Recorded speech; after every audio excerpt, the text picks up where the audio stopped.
my son told me to find my own place after 30 years of supporting his family.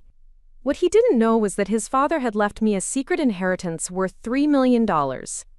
When I packed my bags for Paris and sent him the photo of my new apartment overlooking the Seine, his expression was priceless. Before we jump back in, tell us where you're tuning in from, and if this story touches you, make sure you're subscribed, because tomorrow, I've saved something extra special for you. My name is Catherine, and at 58 years old, I thought I understood what sacrifice meant. For 3 decades, I had given everything to my family, only to discover that generosity can sometimes be mistaken for weakness. The morning that changed everything started like any other Tuesday in my small apartment above my son's garage.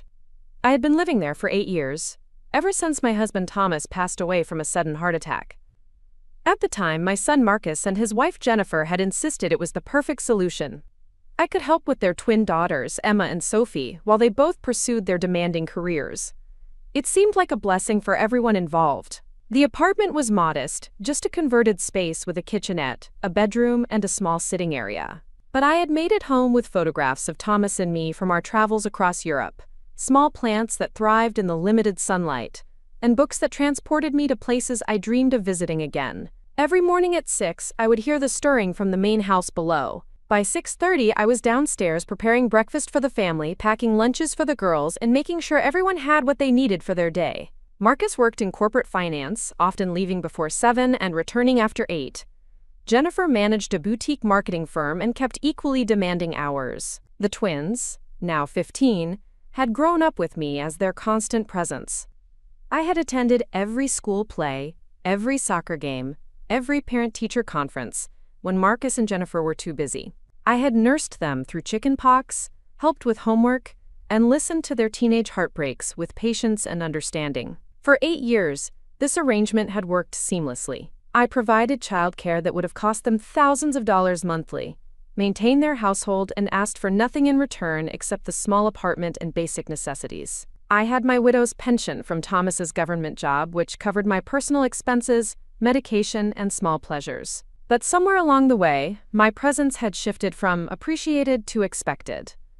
The gratitude had faded into entitlement. The family dinners where I was welcomed at the table became rushed affairs, where I served and cleaned while they discussed their lives. The warm conversations became brief exchanges about schedules and responsibilities. That Tuesday morning, I was folding laundry in the main house when Jennifer walked into the kitchen, her phone pressed against her ear, discussing some crisis with a client. She gestured impatiently for me to move aside as she opened the refrigerator, her voice sharp with stress. When she finally ended the call, she turned to me with an expression I had seen increasingly often lately: annoyed, frustrated, like I was somehow responsible for the complications in her perfectly organized life. "Catherine, we need to talk about something important," she said, not bothering with pleasantries. "I've been thinking about our living situation, and frankly, it's becoming problematic." I paused in my folding, a chill running down my spine.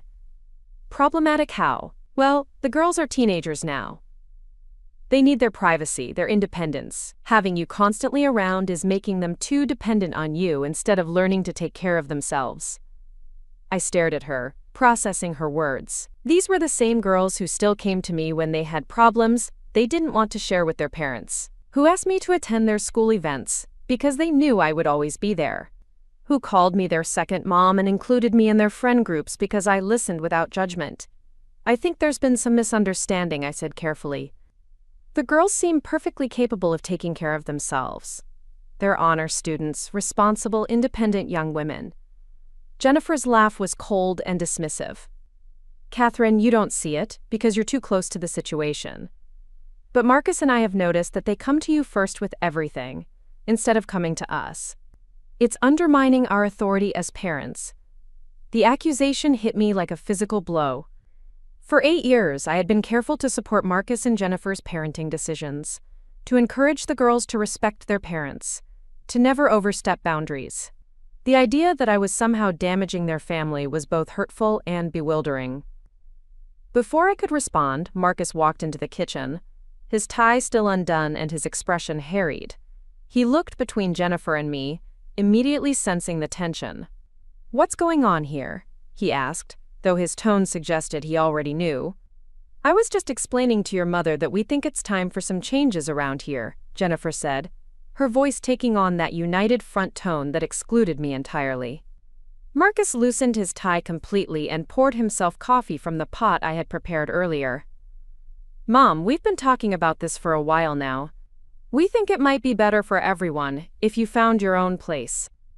The words hung in the air like smoke from a fire that was about to consume everything I thought I knew about my life. My own place. After 30 years of putting their needs first. After 8 years of daily sacrifice.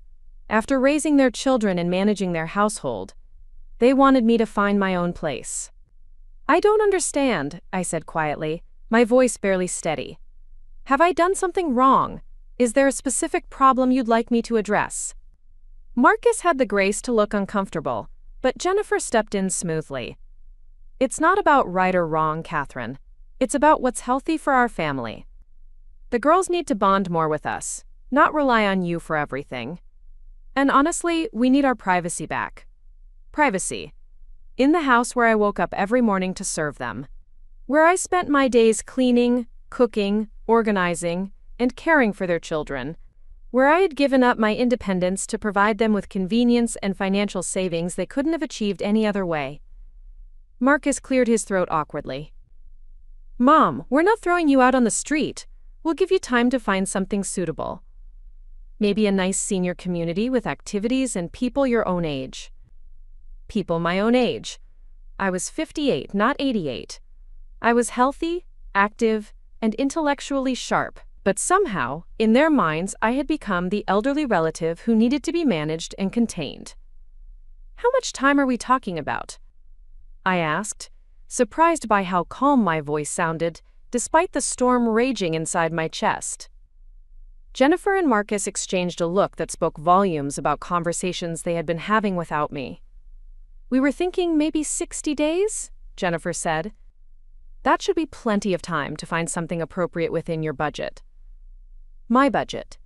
They knew exactly what my widow's pension provided each month. They knew it would barely cover rent in any decent area, let alone the kind of place they were envisioning for me. But that wasn't their problem anymore. "I see," I said simply, because there was nothing else to say that wouldn't sound like begging or arguing, and I had too much dignity for either. "We'll help you look for places," Marcus added, as if this gesture would soften the blow of being discarded after 3 decades of devotion. "And we'll give you excellent references for any landlord who needs them." References. Like I was applying to be someone else's housekeeper, instead of finding a home where I could rebuild my life at 58 years old. The twins chose that moment to come thundering down the stairs, their voices bright with the kind of energy that only teenagers possessed in the Preparing and narrating this story took us a lot of time. So if you are enjoying it, subscribe to our channel. It means a lot to us. Now, back to the story. morning. They stopped short when they saw the 3 of us standing in the kitchen like actors in a play where everyone had forgotten their lines. "What's going on?" Emma asked, her intuitive nature picking up on the tension immediately. "Just some family planning, sweetheart," Jennifer said quickly. "Nothing for you to worry about." But Sophie, always the more direct of the twins, looked straight at me. "Grandma Catherine, are you okay? You look sad." The simple kindness in her voice nearly broke my composure. These children, who I had helped raise from infancy, who called me grandma even though I wasn't their biological grandmother, who trusted me with their secrets and their fears.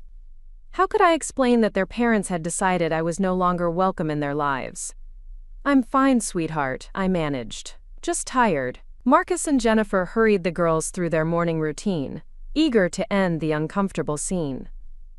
After they all left for their respective days, I stood alone in the kitchen I had organized, surrounded by the life I had helped build, and felt the full weight of my situation settle over me.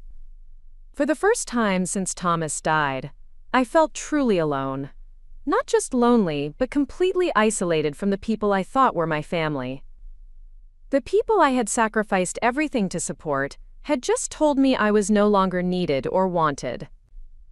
I climbed the stairs to my small apartment and sat on the edge of my bed, looking around at the space that had been my home for 8 years. Tomorrow, I would need to start looking for somewhere else to live, somewhere I could afford on my pension. Somewhere that would accept a 58-year-old woman with no recent rental history. But today, I allowed myself to grieve. Not just for the loss of this home, but for the loss of the illusion that family meant something more than convenience. For the realization that all my years of sacrifice had been taken for granted. For the understanding that the people I loved most in the world saw me as a burden to be managed, rather than a person to be valued. As I sat there in the quiet apartment, I remembered something Thomas used to say during our travels together. He would look at me across a cafe table in Rome or beside the Thames in London and say, "Catherine, my love, never let anyone make you smaller than you are. You have more strength and more worth than you know." I had forgotten that woman somewhere along the way, the woman who had managed a successful career before marriage, who had traveled across Europe with her husband, learning languages and experiencing cultures, who had run marathons and learned to paint and read philosophy for pleasure. Somewhere in the years of serving others, I had lost myself. But as I sat in that small apartment, looking at the photographs of my adventures with Thomas, I began to remember who I used to be, and who I could become again. The next few days passed in a blur of apartment hunting and polite conversations with my family about practical matters. Marcus and Jennifer were efficiently helpful, providing recommendations for affordable senior housing and offering to help me move when the time came. Their guilt manifested as excessive politeness and careful consideration of my feelings about everything except the one thing that mattered most: the fact that they were discarding me. The apartments they suggested were depressing. Small, sterile spaces and buildings filled with people who had been similarly displaced by families who no longer wanted the inconvenience of caring for them. The rent would consume most of my pension, leaving little for anything beyond basic survival. On Friday evening, while Marcus and Jennifer attended a work function and the twins were at friends' houses, I sat alone in the quiet house and made a decision that would change everything. I walked to the small safe in my bedroom closet, the one Thomas had installed years ago for our important documents. Inside, beneath our marriage certificate and insurance papers, was an envelope Thomas had given me the week before he died. He had made me promise not to open it unless I truly needed what was inside. At the time, I thought he was being overly dramatic. Now, I understood he had been preparing for exactly this kind of situation. With shaking hands, I opened the envelope and found documents that took my breath away. Thomas had been far more financially savvy than I had ever known. Beyond his government pension and the life insurance I knew about, he had been quietly investing in European real estate for 20 years. There were deeds to properties in Paris, Rome, and Barcelona. There were investment account statements showing steady growth over 2 decades. There was a letter in his careful handwriting explaining that he had wanted to surprise me with European adventures in our retirement, but if something happened to him first, this inheritance would ensure I never had to depend on anyone else for security or happiness. The total value was just over $3 million. $3 million that my son and his wife knew nothing about. $3 million that meant I never had to accept their charity or their conditions. $3 million that could buy me a life I had only dreamed of. I stared at the documents for hours, reading and rereading Thomas's letter. In it, he apologized for keeping the investments secret, explaining that he wanted our daily life to remain grounded and simple while he built this foundation for our future. He had planned to tell me everything on our upcoming 30th anniversary, the anniversary that never came because of his sudden death. The surprise that had waited 8 years for me to need it badly enough to open that envelope. Thomas had also included detailed instructions for accessing the accounts and properties, along with contact information for the European attorneys and financial advisors, who had been managing everything in my name since his death. Everything was legally mine, completely separate from any assets Marcus might have expected to inherit. That night, I made a series of international phone calls. By morning, I had spoken with attorneys in Paris, reviewed the details of a beautiful apartment near the Louvre that had been maintained and occasionally rented for the past 8 years, and begun the process of relocating to France. The apartment was everything I had dreamed of during my younger travels with Thomas. High ceilings, original hardwood floors, windows that overlooked the Seine, and enough space for all the books and artwork I had always wanted to collect. It was fully furnished with elegant pieces that the management company had carefully selected and maintained. More importantly, it was mine. Not a charity case. Not a temporary solution. Mine, with no strings attached, and no one to answer to except myself. Marcus and Jennifer were so busy with their work and social obligations that weekend that they barely noticed my absence from family meals or my quiet phone conversations. When they did interact with me, it was with the careful politeness of people managing an unfortunate but necessary transition. Sunday evening, I made my announcement during what would be our last family dinner together. "I found a place to live," I said, as Jennifer served dessert to the twins. Marcus looked up with relief. "That's great, Mom. Where is it? One of the senior communities we recommended?" "Not exactly," I replied, enjoying the moment more than I probably should have. "I'm moving to Paris." The silence that followed was so complete, I could hear the grandfather clock in the living room marking the seconds. Jennifer's spoon hovered halfway to her mouth. Marcus stared at me like I had announced plans to join the circus. "Paris?" Emma was the first to recover. "Grandma Catherine, that's amazing. You always talked about how much you loved Paris when you went there with Grandpa Thomas." "Exactly," I smiled at her, grateful for her enthusiasm. "Your grandfather and I always planned to spend more time there." "But Mom," Marcus said carefully, "how are you going to afford Paris? The cost of living there is astronomical, and your pension won't cover." He stopped mid-sentence, realizing how insulting his assumption sounded. But I wasn't offended. I was finally free to tell the truth. "Actually, Marcus, your father left me quite well provided for. I won't be relying on my pension alone." Jennifer had found her voice again. "What do you mean, well provided for?" "Thomas was a government employee. How much money could he have left?" I smiled, thinking of Thomas's careful planning and his absolute faith that I would use his gift wisely when the time came. Enough to live very comfortably in Paris for the rest of my life. Enough to never worry about money again. The expressions on their faces were worth 8 years of being taken for granted. Marcus looked stunned. Jennifer looked calculating, her mind immediately working through the implications of what I had just revealed. "Mom," Sophie said excitedly, "can we come visit you in Paris? That would be so cool." "Of course, sweetheart. Anytime you want to come, you'll always be welcome." "But what about your apartment hunting?" Marcus asked weakly. "We've been looking at places here for you."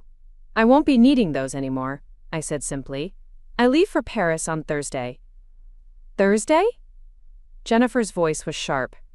"That's only 4 days away. The rental company has been maintaining an apartment for me there. It's fully furnished and ready for immediate occupancy. All I need to do is pack my personal belongings." Marcus and Jennifer exchanged the kind of look that said they were mentally recalculating everything they thought they knew about our family's financial situation. The look that said they were beginning to understand exactly what they were losing when they asked me to find my own place. "How much money are we talking about, Mom?" Marcus asked finally. "Enough," I repeated, "and nothing more." After dinner, while the twins excitedly helped me research flights and asked questions about Paris, Marcus and Jennifer retreated to their bedroom for what I could only imagine was an intense conversation about their miscalculation. Later that evening, Jennifer knocked on my apartment door. When I opened it, she was wearing the kind of forced smile that meant she was about to attempt damage control. "Catherine, I hope you don't think we were trying to push you away. We just thought you might be happier somewhere with more independence and social opportunities." Independence. The word was ironic, coming from someone who had spent 8 years depending on my constant availability and service. "I appreciate your concern, Jennifer," I said politely. "And you're absolutely right about independence. I'm looking forward to it. But Paris seems so extreme, so far away from family." "I've been far away from family for years," I replied quietly. "I just haven't been geographically distant." She had no response to that truth. After she left, I continued packing my belongings, separating 8 years of life into things that mattered enough to ship to Paris and things that could be left behind. The photographs of Thomas and me traveling together were carefully wrapped and boxed. The books I had collected, the small pieces of art I had bought over the years, The jewelry he had given me for anniversaries and birthdays. Everything that represented who I was, beyond my role as the convenient grandmother and housekeeper. Tuesday morning, Marcus appeared at my door with coffee, and the kind of serious expression that meant he was about to attempt a heart-to-heart conversation. "Mom, can we talk?" I gestured for him to sit in my small living area, wondering what approach he would take. Guilt? Manipulation? Genuine remorse? "I think maybe we moved too fast on this whole living situation thing," he began. "Maybe we should have talked it through more carefully before asking you to move out." I waited for him to continue, curious about where this conversation was heading. "Jennifer and I have been discussing it, and we think maybe we were hasty. The girls are really upset about you leaving. They love having you here. The girls, yes. But not Marcus and Jennifer themselves. What are you suggesting, Marcus?" "Well, maybe you could postpone this Paris trip. Maybe we could find a different arrangement that works better for everyone. You could still have your independence, but maybe in a place closer to family." I studied my son's face, looking for any sign of the little boy I had raised. The child who used to climb into my lap when he was scared. Who used to tell me I was the best mom in the world. Who used to trust me completely. "Marcus, are you asking me to stay because you want me here, or because you've realized that $3 million might change how you think about our relationship?" His face flushed red, and I had my answer. "Mom, it's not about money, it's about family." "Family," I repeated. "Tell me, Marcus, when was the last time you asked me about my dreams? My interests? My feelings about anything other than household logistics?" He couldn't answer, because the truth was he never had. Not once in 8 years had either he or Jennifer shown genuine interest in me as a person, rather than as a service provider. "When was the last time you included me in a family decision? When was the last time you asked for my opinion about anything important? When was the last time you treated me like a valued member of this family rather than hired help?" The silence stretched between us like an ocean. "Marcus, I love you. I love Emma and Sophie. But I won't spend the rest of my life being tolerated instead of treasured. Your father didn't work for 20 years building financial security so I could live as a burden in someone else's home. But we never thought of you as a burden," he said weakly. "No? Then why did you tell me to find my own place? Why did Jennifer say I was undermining your authority? Why have you spent years treating me like a convenient appliance instead of a person?" He had no answers because there weren't any that didn't confirm exactly what I was saying. "Mom, I know we haven't been perfect, but family is supposed to forgive each other. We can do better. I'm sure you can, Marcus. But I've already done my time serving other people's needs. The rest of my life is going to be about discovering what makes Catherine happy." Wednesday evening, my last night in the house that had been my home for 8 years, Jennifer made one final attempt to change my mind. She came to my apartment with a bottle of wine and what appeared to be a carefully rehearsed speech. "Catherine, I owe you an apology. I've been so focused on my career and managing the household that I haven't shown you the appreciation you deserve." I accepted the wine but remained standing, making it clear this wasn't going to be a long conversation. "You've been incredibly generous with your time and energy, and I realize now that we've taken that for granted. If you stay, I promise things will be different. We'll make sure you feel more included, more valued. More valued. Like a employee who was getting a performance review and a promise of better treatment." "Jennifer," I said gently, "I don't need to feel more valued. I need to be valued. And after 8 years, if you don't naturally value my presence in your life, a promise to try harder isn't going to change that. But what about the girls? They're devastated that you're leaving. The girls will always be welcome in my life. They can visit me in Paris, call me anytime, stay in touch through video calls. My relationship with them doesn't depend on my living in your garage." She tried several more approaches. Guilt about abandoning family, concerns about my safety living alone in a foreign country, suggestions that I was making an emotional decision I would regret. But nothing she said addressed the fundamental issue that had led to this moment. They had never seen me as a person with my own needs, dreams, and desires. I had been a convenient solution to their childcare and household management needs. And when that convenience began to feel burdensome, they had decided to dispose of me. Thursday morning, I stood in the driveway with 2 suitcases and a shipping receipt for the boxes I had sent ahead to Paris. Marcus and Jennifer flanked me like reluctant hosts at a going-away party they hadn't wanted to throw. The twins, however, were genuinely emotional about my departure. Emma hugged me tightly and made me promise to send pictures of everything I saw in Paris. Sophie cried and asked again if she could visit during summer vacation. "Of course, sweetheart," I assured her. "Paris is even more beautiful in summer. You'll love it." Marcus shook my hand awkwardly, like I was a business associate rather than his mother. "Take care of yourself, Mom. Call us when you get settled." Jennifer's goodbye was equally formal. "Safe travels, Catherine.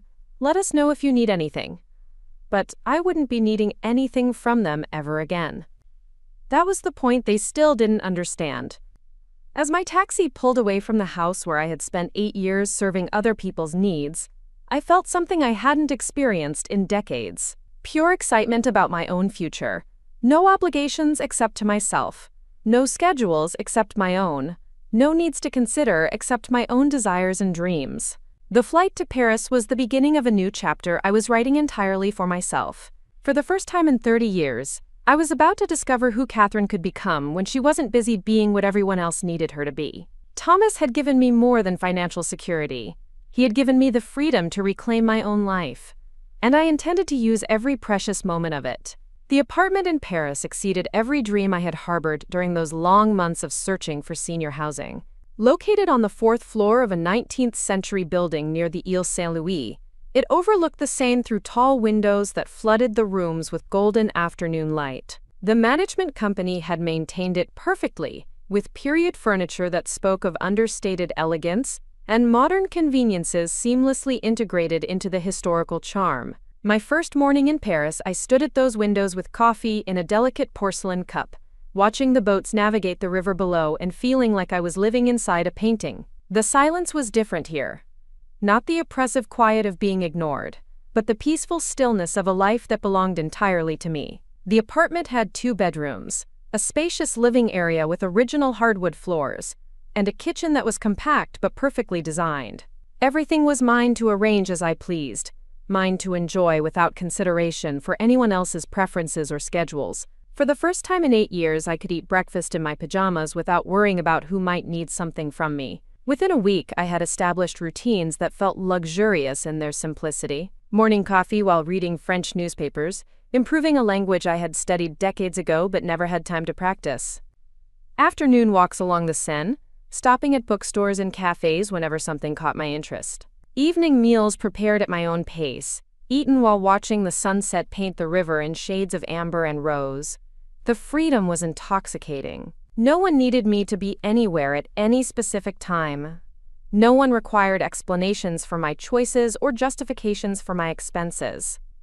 If I wanted to spend an entire afternoon in the Louvre, I could. If I decided to take a weekend trip to Provence, there was no one to ask permission from or arrangements to make for others. But perhaps the most profound change was the way strangers treated me. In Paris, I wasn't the displaced widow living above someone else's garage. I was simply Catherine, an American woman choosing to live in one of the world's most beautiful cities. Shopkeepers greeted me with genuine warmth. Neighbors in my building nodded respectfully when we passed in the hallway. My concierge, Madame Dubois, treated me like a valued resident rather than a charity case. The contrast was startling.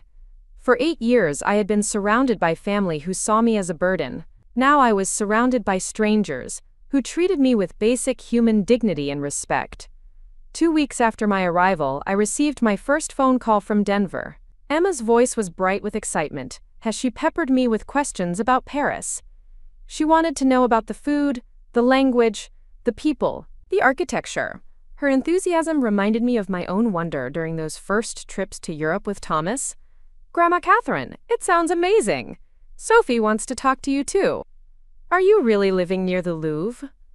Can you see the Eiffel Tower from your apartment? I can walk to the Louvre in 15 minutes, sweetheart.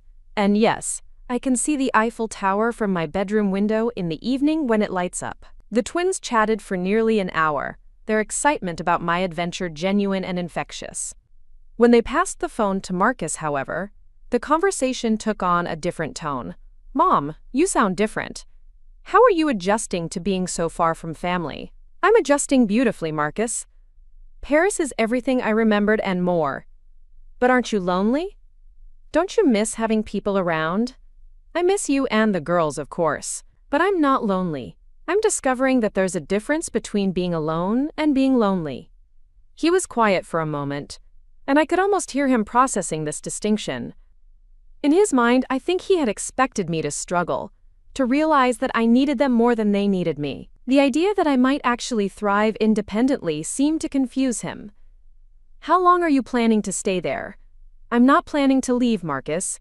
This is my home now." Another silence. "Then, your home? But what about family? What about the girls?" "The girls know they're always welcome to visit me." "As for family, well, family is supposed to support each other's happiness, isn't it?"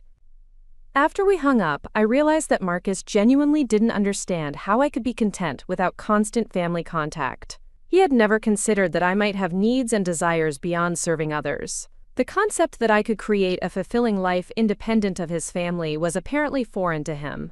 Jennifer's call came 3 days later, and her approach was entirely different. Where Marcus had seemed confused, Jennifer was clearly calculating the implications of my new situation. "Catherine, I hope you're settling in well. The girls miss you terribly, of course. I miss them too. They're wonderful young women." "Yes, they are. You've been such an important part of raising them. We've realized how much we depended on you over the years." I waited for her to continue, sensing that this conversation had a purpose beyond checking on my well-being. "Marcus and I have been thinking about visiting Paris ourselves. Maybe bringing the girls for a family trip. It's been so long since we've all traveled together." "That would be lovely," I replied carefully, though I suspected this sudden interest in Paris had more to do with my financial situation than with missing my company. "We'd love to see your new place.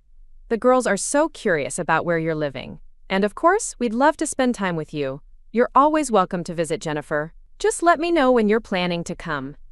"Well, we were thinking maybe sometime soon. Before the girls get too busy with school activities. Maybe we could stay with you. I'm sure your apartment has plenty of space." There it was. The assumption that my home would automatically be available for their convenience. That my space, my routine, my life would naturally revolve around accommodating their needs. "Actually, Jennifer, my apartment has 2 bedrooms, but I use the second one as my study. I'd be happy to help you find a nice hotel nearby when you decide to visit." The surprise in her voice was unmistakable. She had clearly expected that my doors would remain open to them regardless of how they had treated me. Of course, that makes sense. "We just thought, since we're family and all." Family. The word she had redefined when it suited her purposes was now being invoked to claim privileges she had previously rejected. "I'd love to see you all when you visit," I said warmly. "Paris is wonderful for tourists. There's so much to see and do." After that conversation, I understood that both Marcus and Jennifer were beginning to grasp the extent of their miscalculation. They had expected me to struggle, to need their help, to come crawling back grateful for any acceptance they might offer. Instead, I was thriving in ways that made their lives seem suddenly smaller by comparison. My days in Paris settled into a rhythm that felt both peaceful and adventurous. I enrolled in French conversation classes at the Sorbonne, where I met other expats and Parisians interested in cultural exchange. The professor, Madame Laurent, was a sophisticated woman in her 70s who had taught languages all over the world. She took particular interest in my story, though I shared only the basics about being a recent widow starting a new chapter. "You have what we call in French joie de vivre," she told me after class one afternoon. "The joy of living. It is not something that can be taught. It must be discovered within oneself." Her words resonated deeply. For 30 years, my joy had been tied to other people's happiness. Their success was my success. Their needs were my priorities. But now, for the first time, I was discovering what brought me personal satisfaction and fulfillment. I joined a book club that met in a charming café near Notre Dame. The members were an eclectic mix of French intellectuals, international professionals, and expatriate retirees. Our discussions ranged from classical French literature to contemporary global politics, conducted in a mixture of French and English that challenged my language skills and expanded my perspective. Through the book club, I met Eleanor, a British woman in her early 60s who had moved to Paris after her divorce. She had raised 4 children, managed her husband's veterinary practice for 20 years, and then discovered after their divorce that she had never really known who she was outside of those roles. "We're the invisible women," she said one evening over wine at my apartment. "We spend our lives serving everyone else's dreams, and then we wake up one day and realize we've forgotten how to dream for ourselves." Eleanor became my closest friend in Paris, someone who understood the liberation of reclaiming your own life after decades of self-sacrifice. We explored museums together, took weekend trips to small French towns, and spent long evenings discussing books, philosophy, and the strange freedom of being accountable only to ourselves. Through Eleanor, I met other expatriate women who had come to Paris seeking new beginnings. Sarah, an American artist who had started painting seriously after her children left home. Ingrid, a Danish woman who had opened a small boutique selling handmade jewelry after her husband's death. Maria, a Spanish translator who had left corporate life to focus on literary projects. These women became my chosen family, bound not by obligation or convenience but by mutual respect and shared understanding. We supported each other's dreams instead of consuming each other's energy. We celebrated individual achievements instead of demanding constant service. It was during one of our weekly dinners that Sarah mentioned something that would change my perspective on my situation with Marcus and Jennifer even more dramatically. "Catherine, you never talk about your family back in America. Are you estranged from them?" "Not exactly estranged, just disconnected. They made it clear that my presence in their lives had become inconvenient." Eleanor, who knew more of my story, shook her head sadly. "The way grown children treat their parents sometimes is shocking. They forget that we had full lives before they existed." "What happened?" Ingrid asked, gently. I found myself telling them the whole story. The years of service, the lack of appreciation, the intervention-style conversation about finding my own place. But as I spoke, I realized I was leaving out crucial details about the financial implications of their decision. "Wait," Sarah interrupted. "They asked you to move out without knowing about your inheritance?" "Exactly. So they thought they were abandoning a woman with limited resources and no other options?" "That's correct. And now they're calling you regularly and talking about visiting Paris?" The pieces fell into place as I spoke them aloud. "Yes." Eleanor's expression was grim. "Catherine, I hate to say this, but their sudden interest in maintaining family connections probably has more to do with your bank account than with missing your company." I had suspected as much, but hearing it stated so plainly by someone with no emotional investment in the situation made it impossible to deny. "What are you going to do about it?" Maria asked. "I'm going to continue living my life exactly as I choose," I replied. "They made their decision about what kind of relationship they wanted with me. I'm not obligated to pretend that decision didn't happen just because the financial implications turned out differently than they expected." A month after my arrival in Paris, I received an unexpected call from a number I didn't recognize. When I answered, a familiar young voice made my heart skip. "Grandma, Catherine? It's Sophie. I'm calling from my friend's phone because Mom and Dad don't know." "Sophie, sweetheart, what's wrong?" "Nothing's wrong exactly. I just wanted to talk to you without them listening and giving me time limits and stuff." "Of course, honey. You can call me anytime you want to just talk. I've been thinking about what happened before you left. About them asking you to move out. And I think it was really mean. Out of the mouths of babes." This 15-year-old had grasped something that her parents still seemed unable to understand. "Sweetie, sometimes adults make decisions that seem best at the time but turn out to be mistakes. But Grandma Catherine, you took care of us our whole lives. You came to all our school stuff when they were too busy. You helped us with homework and made us cookies when we were sad. And then they just told you to leave?"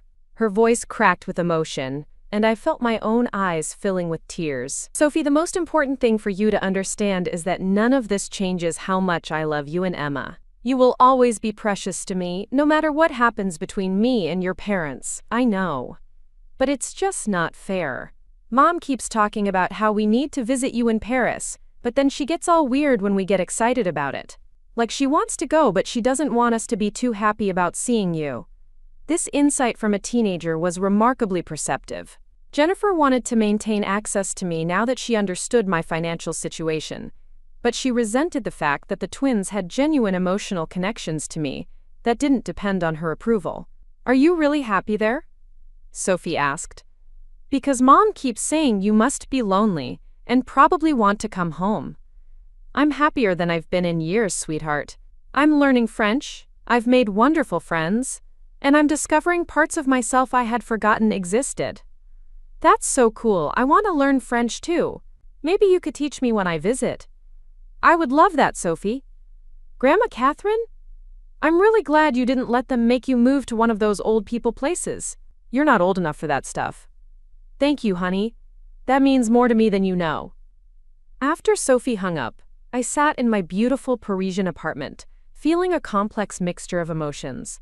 Joy at maintaining that precious connection with my granddaughter. Sadness that she was caught in the middle of an adult conflict she didn't fully understand. And anger that Marcus and Jennifer were apparently portraying my happiness as loneliness, and my independence as abandonment.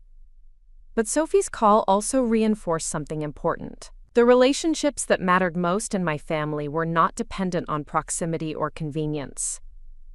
The twins loved me for who I was, not for what I provided. That love would survive distance and time and whatever complications their parents might create.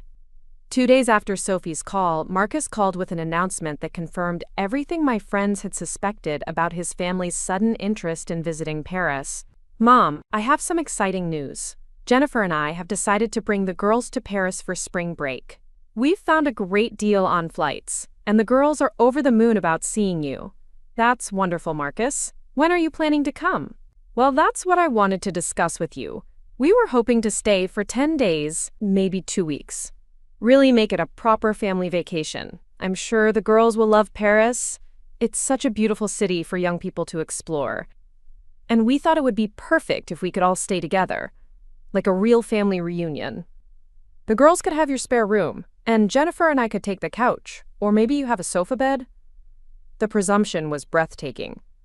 Not only did they expect me to house them for 2 weeks in my 2-bedroom apartment, but they assumed I would surrender my private space and personal routine to accommodate their idea of a family vacation.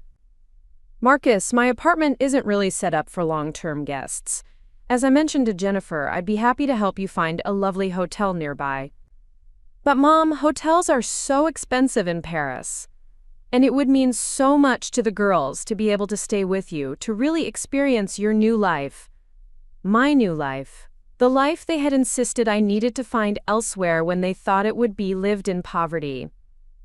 "I understand that hotels can be expensive, Marcus, but my apartment is my home, not a guest house. I'd love to spend time with you while you're here, but you'll need to make your own accommodation arrangements." The silence on the other end of the line was heavy with disappointment and, I suspected, anger. "Mom, I have to say, this doesn't sound like the family-oriented person I grew up with. When did you become so selfish?" Selfish. The word they had never applied to themselves when asking me to find my own place. The word they had never used to describe 8 years of taking my service for granted. But now, when I declined to provide free accommodation for their vacation, I was selfish. "Marcus," I said calmly, "I spent 30 years putting everyone else's needs before my own. I spent 8 years providing daily service to your family, without asking for anything in return. When you decided that arrangement was no longer convenient for you, I gracefully accepted your decision and found my own place, just as you requested. I'm not selfish. I'm finally self-determined. But we're family, Mom. Families should be there for each other." "I agree completely. Where were you when I needed family support after your father died? Where were you when I needed to feel valued and appreciated instead of tolerated? Where were you when I was grieving not just the loss of my husband but the loss of my independence and identity?" He had no answer, because the truth was that he had been focused on his own life, his own family, his own needs. My grief and adjustment had been inconveniences to be managed, not experiences to be supported. "Look, Marcus," I said more gently, "I love you and the girls. I want you to visit Paris. I want to spend time with you while you're here. But I won't go back to being the person who exists solely to make everyone else's life more convenient. After that conversation, I knew that Marcus and Jennifer's planned visit would be a test of the boundaries I had established. They were coming to Paris not to see me, but to assess my new situation and determine how they might benefit from it. I spent the next few weeks preparing for their visit in my own way. I researched family-friendly hotels in my neighborhood and made a list of activities that would be appropriate for teenagers. I planned itineraries that would allow us to spend quality time together while maintaining my own space and schedule. But more importantly, I prepared myself emotionally for what I knew would be their attempts to re-establish the old dynamic, where my resources and space were available for their use without reciprocal consideration for my needs. Eleanor and I discussed strategies for maintaining boundaries during their visit. Remember, she said over coffee one afternoon, you don't owe them an explanation for every decision you make about your own life. You're not required to justify having boundaries. It's going to be difficult, I admitted. Especially with the girls. I don't want them to feel unwelcome. The girls aren't the problem, Eleanor replied. They love you for who you are. It's the parents who have expectations about what you should provide for them. She was right, of course. Sophie and Emma would be delighted to explore Paris, regardless of where they slept at night. It was Marcus and Jennifer who had expectations about accessing my apartment and my resources. The week before their arrival, I received another call from Jennifer. Her tone was carefully modulated, the voice of someone who had been coached on how to approach a difficult conversation. Catherine, I wanted to talk to you about our visit. The girls are so excited to see you and your new home. I'm excited to see them too. We've been looking at hotels, as you suggested, but honestly, the costs are quite shocking. We're looking at over $3,000 for 10 days, and that's for pretty basic accommodations. I'm sorry the hotels are expensive, Jennifer. Paris can be costly for tourists. Well, that's what I wanted to discuss. Since you have the space, and since we're family, we were hoping you might reconsider letting us stay with you. We promise to be respectful of your routine and your privacy. Jennifer, I said firmly, my answer hasn't changed. You're welcome to visit, but you'll need to arrange your own accommodations. But Catherine, $3,000 is a lot of money for our family, and it's not like you don't have plenty of space. There it was. The assumption that my space and my resources should be available to solve their problems. The assumption that my money meant their financial considerations should become my responsibility. Jennifer, when you asked me to find my own place, did you consider the financial burden that would place on me? That's different, she said quickly. That was about what was best for our family dynamics. And this is about what's best for my personal boundaries. I found a lovely hotel 2 blocks from my apartment. I'll be happy to help you make reservations. The call ended with obvious frustration on her part, and a clear sense that my refusal to provide free accommodation had been unexpected and unwelcome. That evening, I called Sophie back using the number she had given me for her friend's phone. Grandma Catherine? I'm so glad you called. Hi, sweetheart.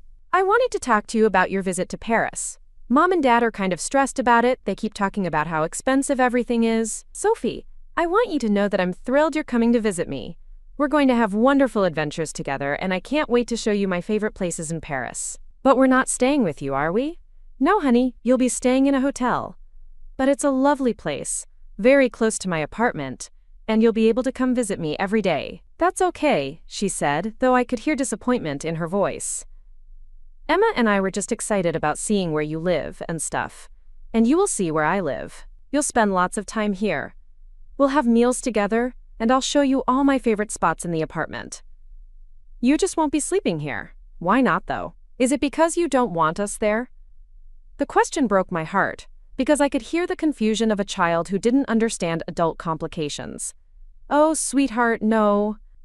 I always want to spend time with you. But remember how you have your own bedroom at home, and it's your private space, where you keep your things and you can be alone when you need to? Yeah. Well, this apartment is like my bedroom now. It's my private space, where I keep my things and where I can be alone when I need to. It doesn't mean I don't love you. It just means I need some space that belongs only to me. Oh. Like how I don't really want Emma's friends sleeping in my room even though I like them? Exactly like that. I get it, Grandma Catherine. And I'm still super excited to visit you and see Paris and everything. Me too, sweetheart. We're gonna have the most wonderful time together. 3 days before their arrival, I received a final call from Marcus that revealed the true depth of their miscalculation about my financial situation and their expectations about my obligations to them. Mom, I need to ask you something directly. Jennifer and I have been talking, and we feel like there are some things about your inheritance that we should probably know about. What kinds of things, Marcus? Well, for instance, how much money are we talking about exactly? And what are your plans for it long term? I was quiet for a moment, absorbing the audacity of these questions. My son, who had asked me to find my own place when he thought I was broke, was now demanding details about my financial situation because he suspected I was wealthy. Marcus, those are very personal questions. But I'm your son, Mom, and eventually this affects our family's future planning. Our family's future planning, not my personal financial planning. Not my individual security and comfort. Our family's future planning, as if my inheritance was a shared resource rather than my personal asset.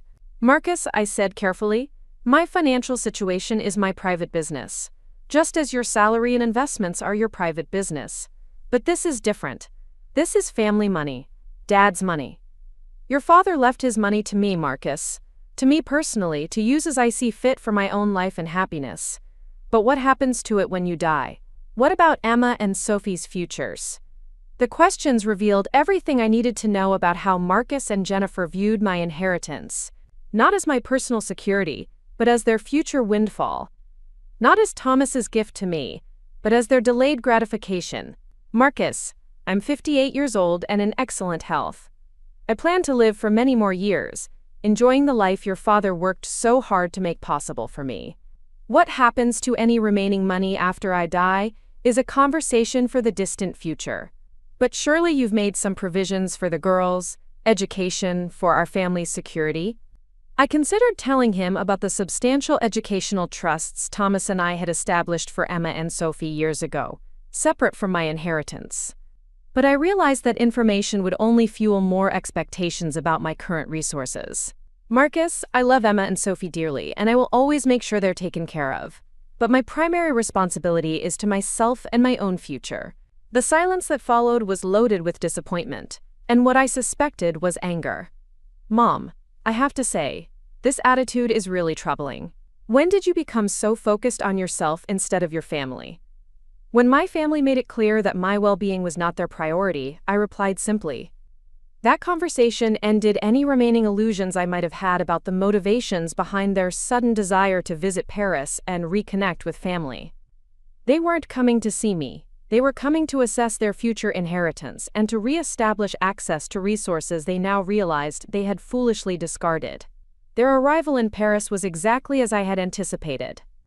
Marcus and Jennifer emerged from Charles de Gaulle Airport looking harried and overwhelmed, dragging expensive luggage and wearing expressions that suggested they were already calculating costs. The twins, however, bounded toward me with genuine excitement, their faces bright with the adventure of international travel. Emma threw her arms around me in the kind of wholehearted hug that reminded me why I had missed them so desperately. Sophie followed suit, chattering immediately about the flight, the French announcements at the airport, and her amazement at actually being in Paris with me. The hotel I had recommended was a charming boutique property with a classic Parisian facade and modern amenities. When we arrived at the reception desk, Jennifer's smile became increasingly strained as the desk clerk quoted the nightly rate and explained the additional charges for breakfast and Wi-Fi. Marcus handled the check-in process with visible tension, his jaw tight as he provided his credit card and listened to the total cost for their 10-day stay. When the clerk handed him the room keys, his expression suggested he was mentally calculating exactly how much this trip was costing, and wondering if there might still be ways to reduce those expenses. The girls, oblivious to their parents' financial stress, were enchanted by everything. The ornate lobby, the tiny elevator with its brass fixtures, the view from their fourth-floor window that looked out over a typical Parisian courtyard. Their enthusiasm was infectious, and I found myself seeing the city through their young eyes again. Would you like to come see my apartment now? I asked after they had settled into their rooms. The walk to my building was only 3 blocks, but those 3 blocks revealed volumes about the different ways we were all approaching this reunion. Emma and Sophie peppered me with questions about the neighborhood, pointing excitedly at patisseries and bookshops. and asking if I really lived near all these wonderful places. Marcus and Jennifer, however, walked slightly behind us, speaking in low voices about the expensive restaurants in the area, and wondering aloud how I could afford to live in such an obviously upscale neighborhood. Their comments weren't quite loud enough for the girls to hear, but they were clearly intended for my ears. When we reached my building, the twins were impressed by the imposing wooden doors and the elegant stonework. Madame Dubois, my concierge, greeted us warmly in French and complimented me on my lovely family visitors. Her gracious welcome seemed to surprise Marcus and Jennifer, who apparently hadn't expected me to have established such cordial relationships with my neighbors. The elevator ride to the 4th floor was cramped but gave the girls another thrill.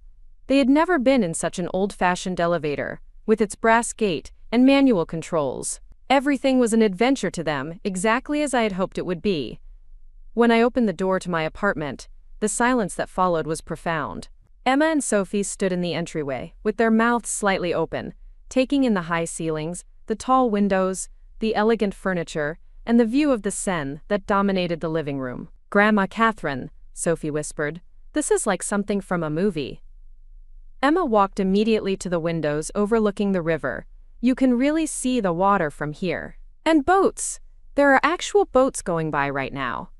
Marcus and Jennifer, however, were conducting what appeared to be a mental inventory of my belongings. I watched Jennifer's eyes move from the antique dining table to the original artwork on the walls, to the obviously expensive Persian rugs that covered the hardwood floors. Her expression was calculating, as if she were trying to determine the total value of everything she was seeing.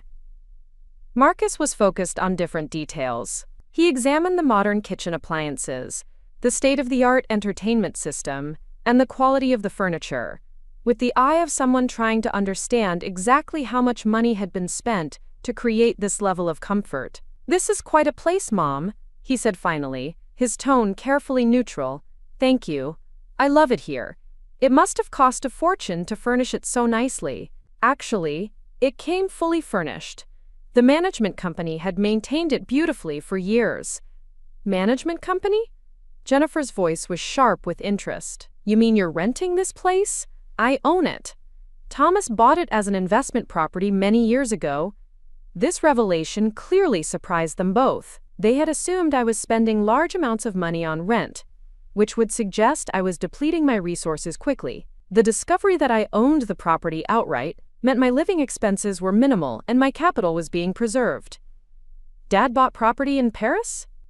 Marcus asked, his confusion evident. "Your father was much more financially sophisticated than either of us realized at the time.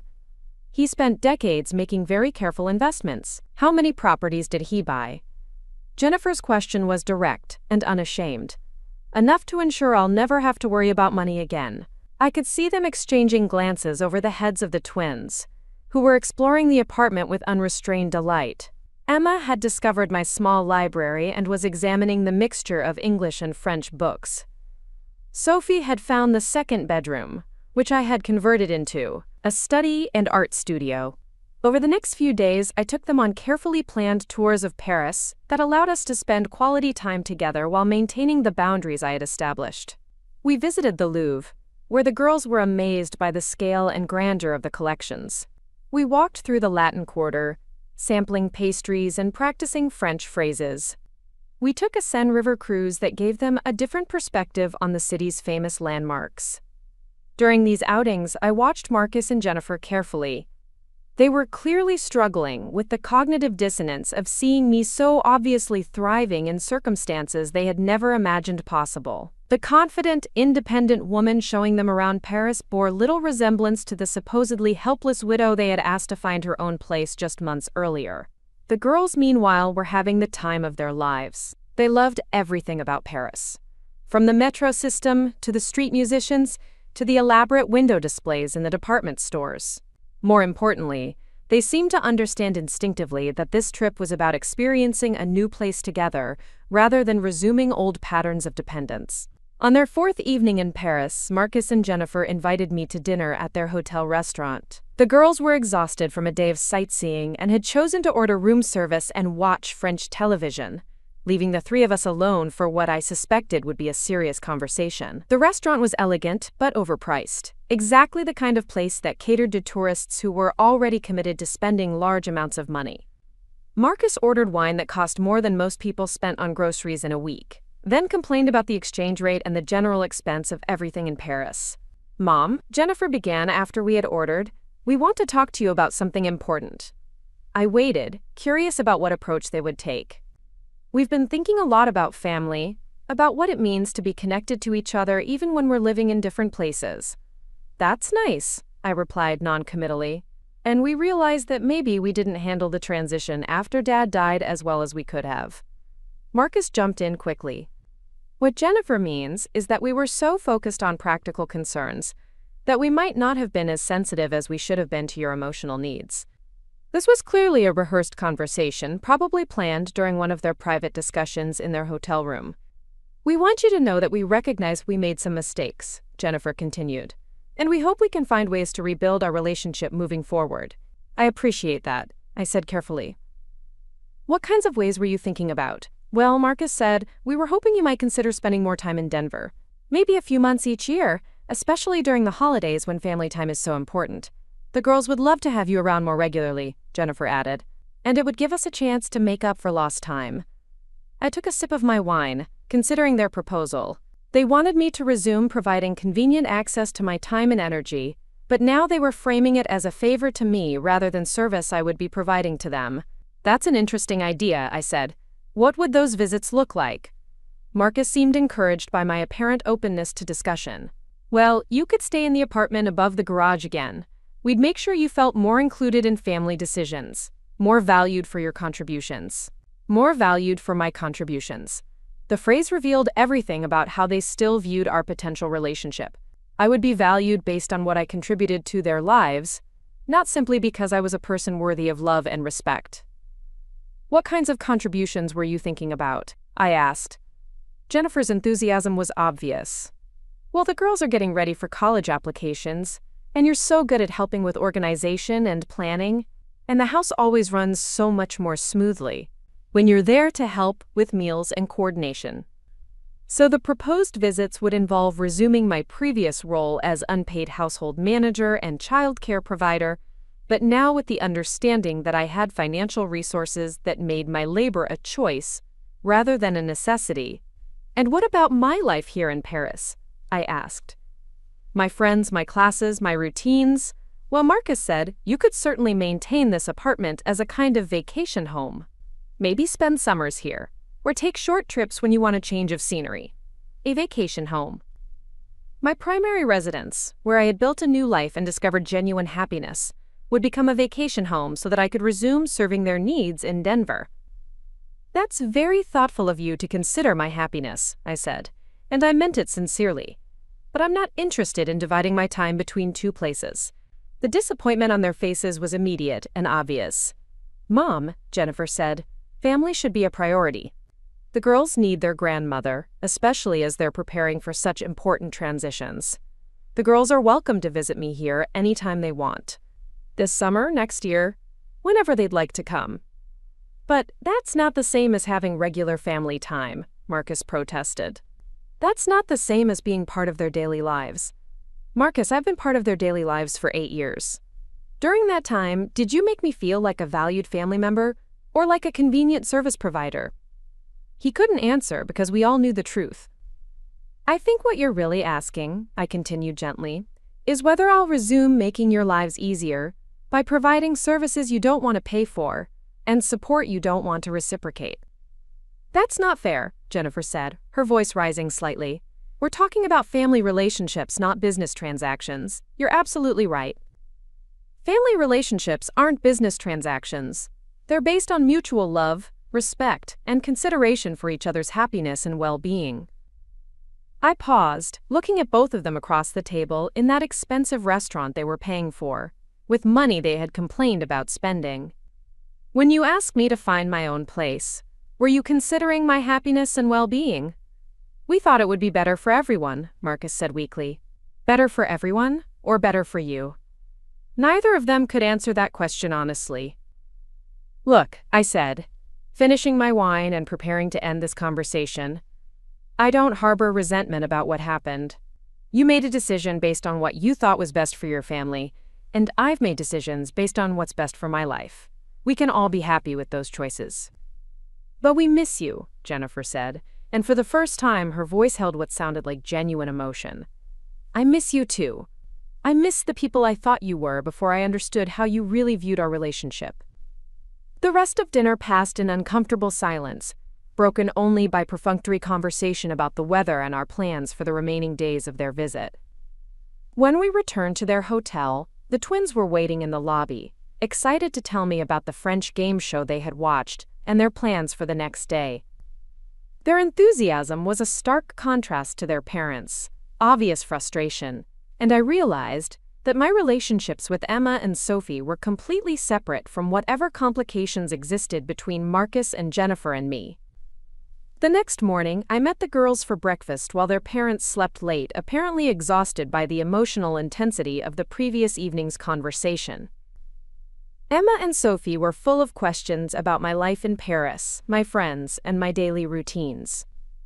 "Grandma Catherine," Emma said over croissants and hot chocolate, "you seem really happy here." "I am happy here, sweetheart." "Happier than you were in Denver?" Sophie asked with the directness that teenagers possessed. "Much happier. Because of the apartment and the pretty city and stuff?" I considered how to explain this to them in a way they could understand. "Do you remember how you felt when you first got your own bedrooms? When you didn't have to share space anymore and you could decorate however you wanted and have your friends over without asking permission?"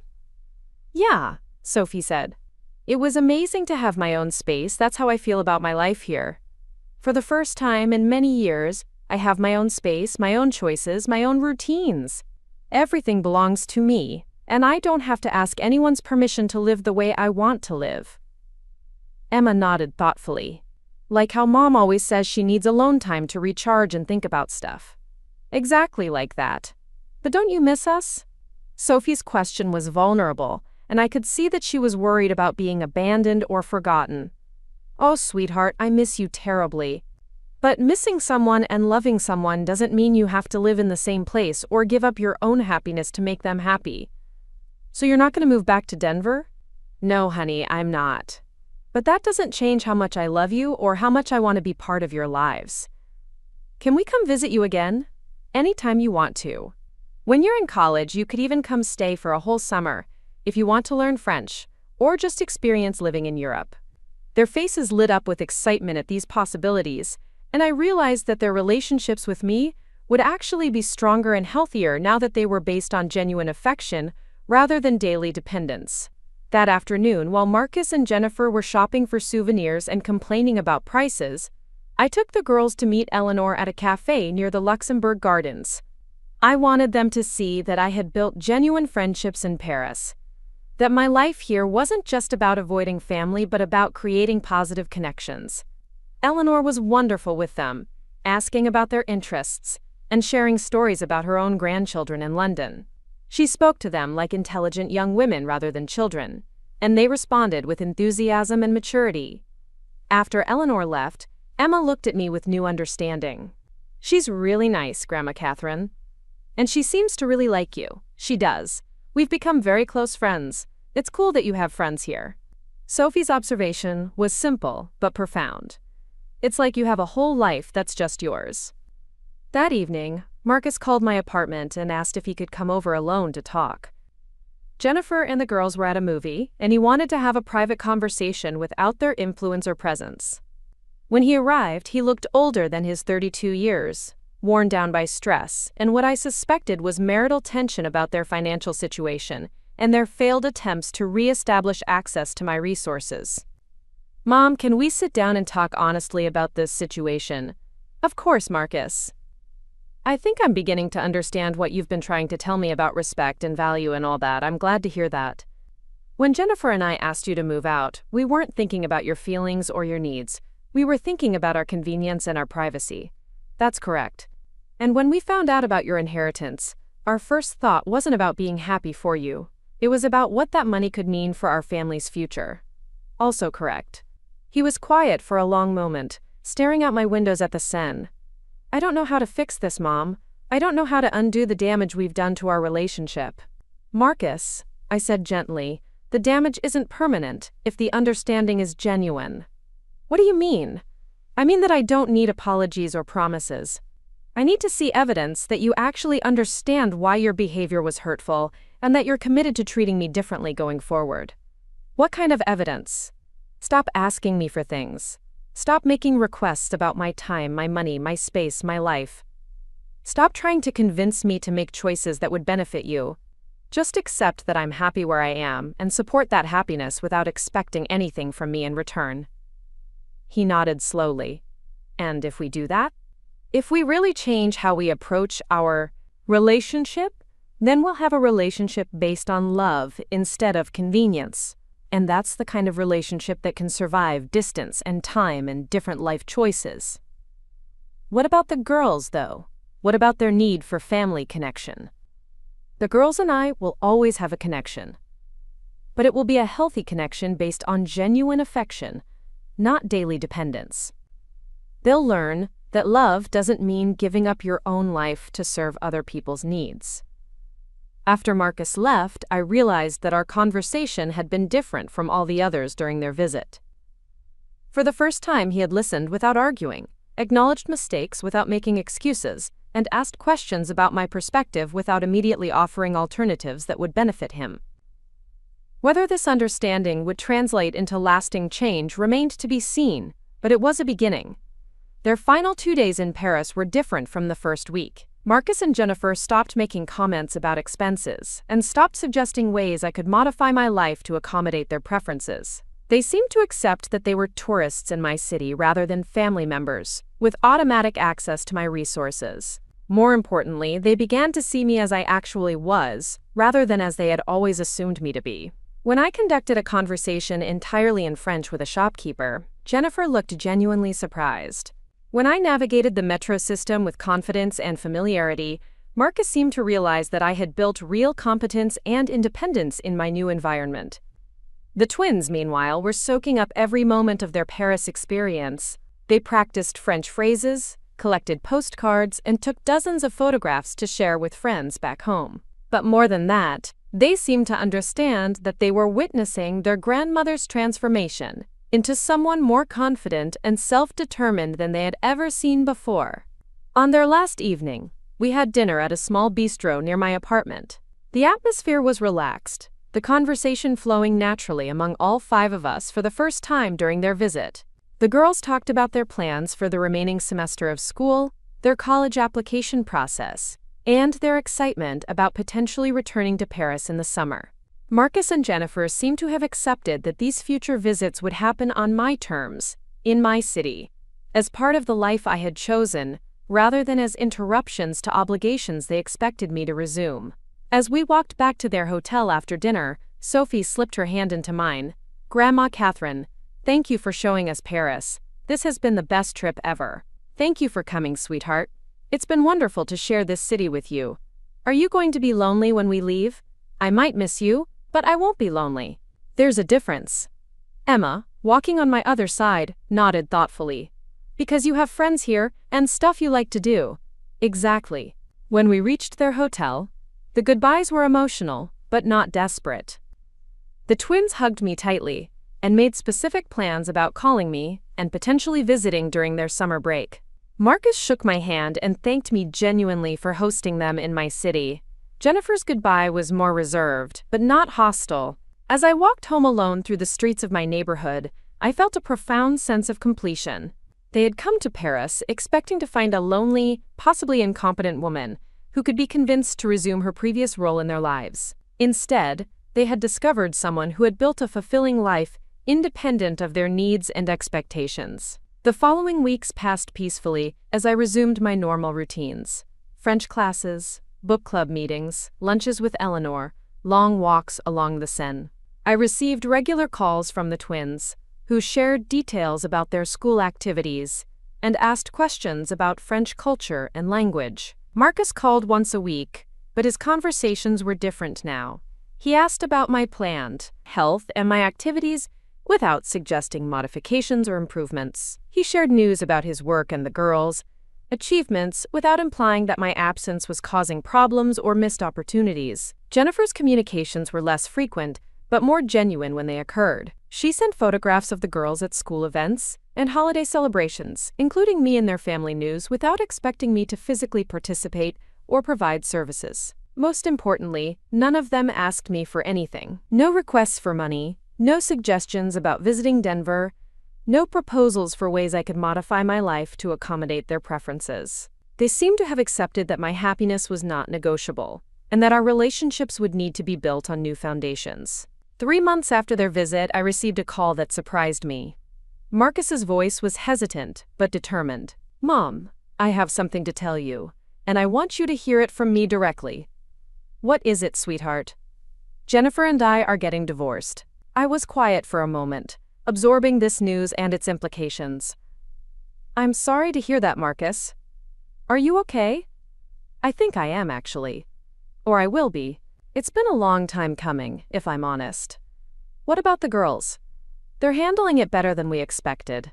I think they could see that Jennifer and I weren't really happy together anymore." Marcus paused, and I could hear him choosing his words carefully. "Mom, I want you to know that this decision doesn't have anything to do with our conversation in Paris or with your inheritance or anything like that." "I didn't think it did," I replied honestly. "It's just that being in Paris with you, seeing how happy and independent you are, made me realize that I've been living according to other people's expectations instead of my own desires. That's a difficult realization to have." "Yeah, it is. But it's also liberating, in a way. I think I'm beginning to understand what you meant about the difference between being loved for who you are versus being valued for what you provide. I'm proud of you for recognizing that distinction, Marcus. I've been thinking about bringing the girls to visit you this summer, just me and them. Would that be okay?" "Of course it would be okay.